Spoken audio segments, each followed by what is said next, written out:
বন্ধুরা, জীবনের সফলতার গল্পের শুরুটা সবারই যে আনন্দ দিয়েই হয় তা নয়, বরং সেখানে বহু কষ্ট এবং হাড় ভাঙাসম খাটুনি নিয়ে এগিয়ে যেতে হয়। ঠিক যেমনটি হয়েছিল রেহানা বেগমের। হ্যাঁ, এই রেহানা বেগমের বাড়ি চাঁপাইনবাবগঞ্জের শিবগঞ্জ উপজেলায়। একমাত্র কৃষিকাজের উপর নির্ভর করে অতি কষ্টে দরিদ্র অবস্থায় জীবনযাপন করত এই রেহানা।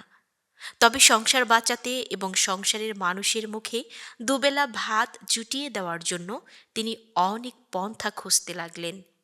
কাজ খোঁজার অদম্য ইচ্ছায় তাকে উপার্জনের পথ দেখিয়েছেন MSS এর মহিলা ঋণদান কর্মসূচির সঙ্গে।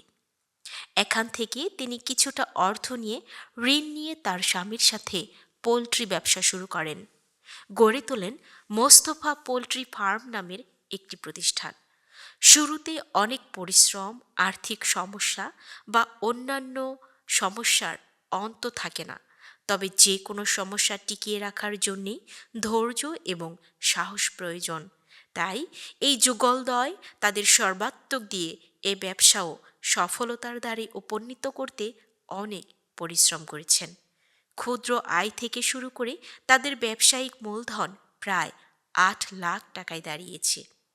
কর্মচারীর বেতন এবং সব খরচ বাদ দিয়ে তাদের মাসিক আয় প্রায় 50,000 টাকা।